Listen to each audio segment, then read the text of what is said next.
When I was a freshman, like most other freshmen of course, I took pre-AP biology.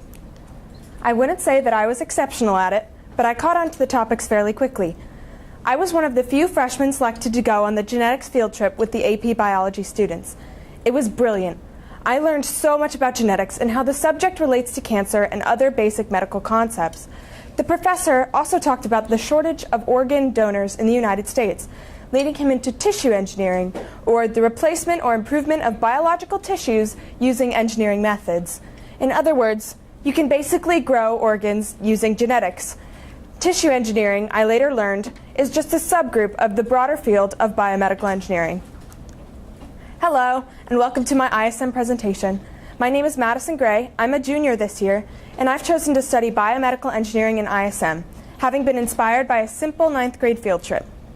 For those of you who don't know, biomedical engineering is essentially the practice of using engineering and healthcare technology to create biological advances. I took ISM because I wanted a chance to decide if I belonged in the engineering field or the medical field, or perhaps even both. Throughout my ISM journey, I've conducted a boatload of research in the form of both interviews and articles. For my first interview, I met with Jessica Sampson, a manufacturing and mechanical engineer from Orthofix. She was a mentor last year for another student studying biomedical engineering, so I figured she'd be a good choice. She was the first to teach me about the importance of communications in engineering, that it's not just about the science and math aspect, that you have to articulate what you want in order to get what you want. She was also the first to suggest that I start broad, that I study mechanical engineering in college in order to allow myself more career options in the future. After Jessica Sampson, I turned my studies around quite a bit and interviewed Dr. Erdal Toprak, a professor and researcher at UT Southwestern and also my future mentor. His research was profound. He is trying to discover why cells become resistant to antibiotics and how that can be prevented, working particularly with E. coli. He suggested that I get involved as early as possible, that I seek internships and lab work while in high school so that I can get a jump start in college, which is exactly what I wanted my ISM experience to be about. He also said that even though it's biology I'm interested in, he wanted to make sure that I get that background in physics and chemistry in order to get that mathematics base. Immediately following my interview with Dr. Toprak, I conducted an interview with Elizabeth Groman, senior mechanical engineer at St. Jude Medical, and her team of female engineers. The fact that all of them were women really appealed to me because 50 years ago, women in the United States didn't have the career and educational opportunities that they do today. And it's incredibly important to the development of society that women gain positions of power in STEM fields.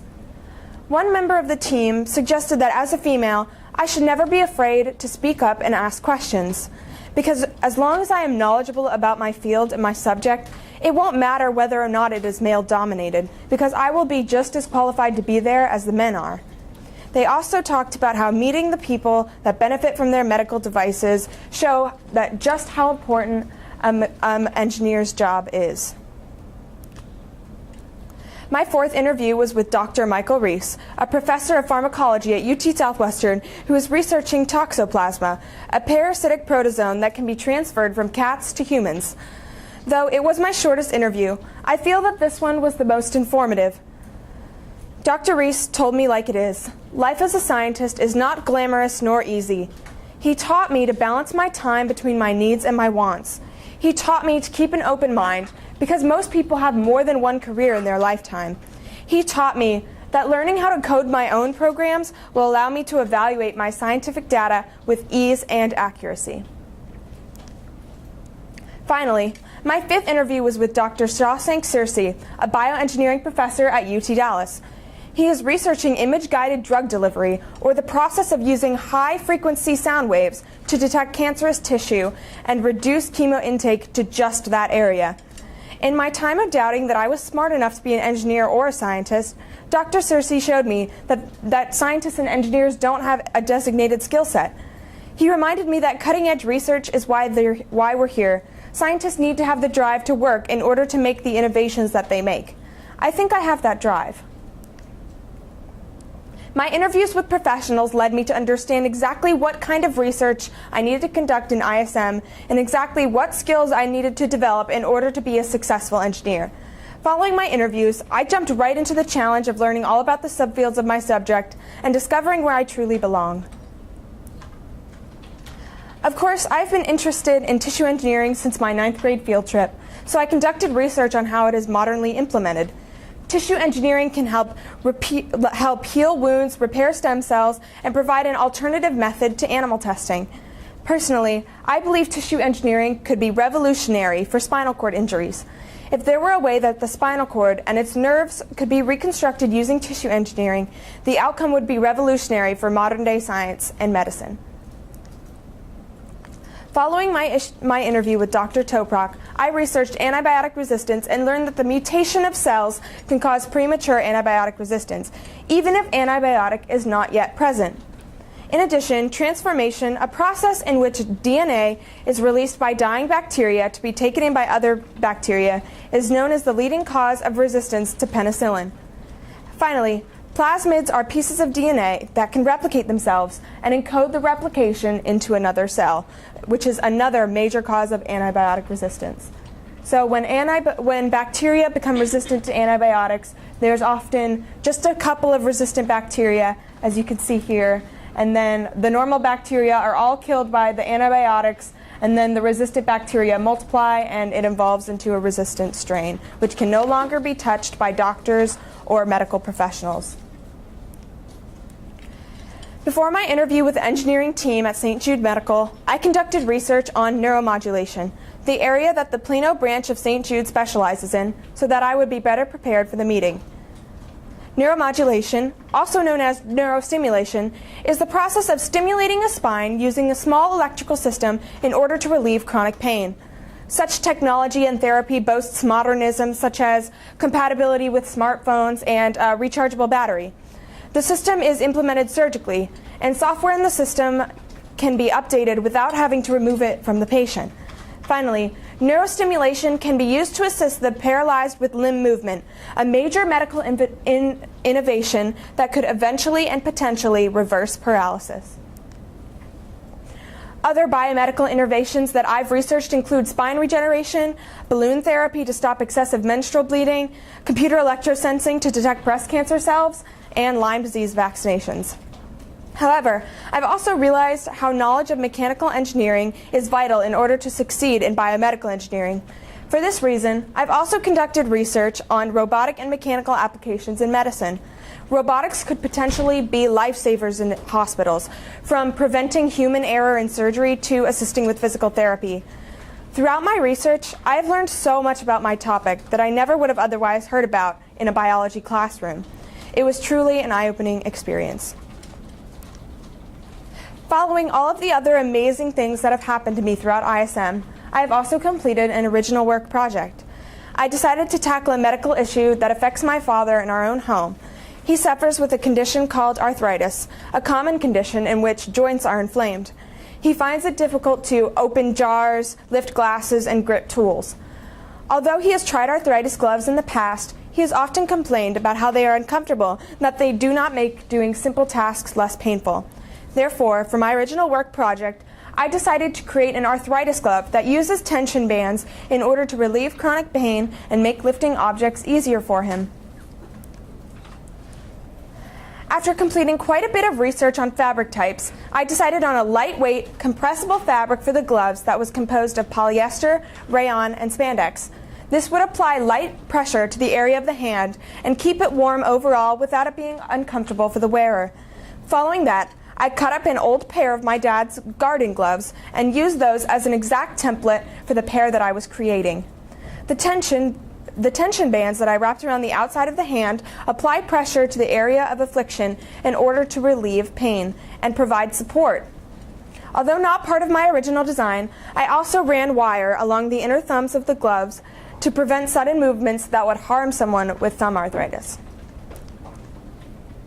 My design and tangible product was proven to be effective by my father, who noticed that his hands experienced enough relief that he could once again perform simple tasks. The objective of this project was to challenge myself to try engineering principles that I would follow in a similar career. I wanted to learn how to research, design, obtain materials, take measurements, and create a project that would assist people in need, as is the entire purpose of me becoming an engineer. And I did exactly that, learning so much along the way.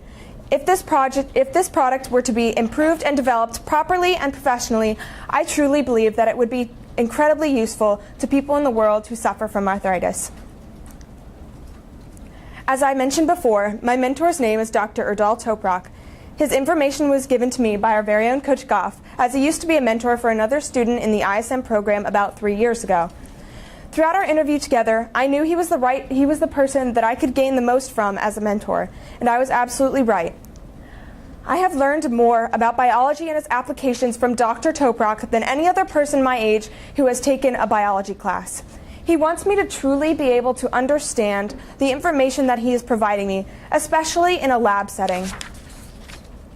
In the lab, I've been incredibly grateful to work with all the lab equipment and learn its uses, and I am incredibly thankful to have worked with E. coli and how it relates to antibiotic resistance. I am very thankful for Dr. Toprak's willingness to take time out of his day to ensure that I am learning and working well every minute of every day. My mentorship experience has been phenomenal, and I could not have asked for a better mentor. For those of you who don't know, all ISM students are required to complete a final product or a tangible representation of our work that includes either conducting research or creating something new. For my final product, I wrote a lab report on a series of experiments that I conducted with my mentor in order to study the evolution of antibiotic resistance of E. coli in a confined environment. I know, it's a mouthful, but the learning process was incredibly informative to me. In simpler terms, we used silicone ice cube trays that looked like this and filled them with agar, which is a gelatinous substance that allows for the free movement of bacteria. After that, each row of agar was filled with a particular amount of trimethoprim, which is a common antibiotic, to determine how the E. coli bacteria evolved to meet the demands of their environment. Color was added and viola. The tray looked a bit like this. The bacteria begins at the 0 point, which is a place where the bacteria are placed but no antibiotic can be found. Antibiotic can be found in each colored row as they expand out in semicircles. And the results of these experiments can be used to determine how often and how strongly doctors should prescribe antibiotics in the presence of an infection. Two big problems that plague hospitals is either antibiotics are prescribed when they are not needed, resulting in premature resistance of the patient, or the patient does not complete the full course of treatment, which results in a resistant strain that cannot be touched by antibiotics or medical professionals. Our experiment aimed to address these problems and provide data that medical professionals can evaluate on antibiotic resistance. 3 trials were conducted. The first trial was a failure. Since the tray was placed in the hot incubator so that the bacteria could grow, the agar quickly dried out and resulted in a need to make sure that that wouldn't happen anymore. In the second trial, the trays were surrounded by a substance called PDMS in order to prevent the tray from drying out, and the experiment was expanded to include 2 trays in order to allow for the experiment to be conducted on a larger scale. While the bacteria grew with ease in the second trial, as you can see here, the swim agar, which is 9 parts 1 substance and 1 part agar, was added way too quickly to the top of the trays. This meant that the solid agar underneath did not have enough chance to dry, since agar is solid in room temperature, but it was liquid when it's hot, and therefore the antibiotic and the bacteria were distributed unevenly. However, it was clear that the bacteria expands better in the first few rows than they do in the outer rows. For the third trial, everything went swimmingly. You could clearly see how the bacteria expanded from the 0 point all the way out to the last row. The only problem was it got contaminated with an unknown fungi, which you can see in this time-lapse video of the third trial to see how bacteria grew and expanded in the 2-week period.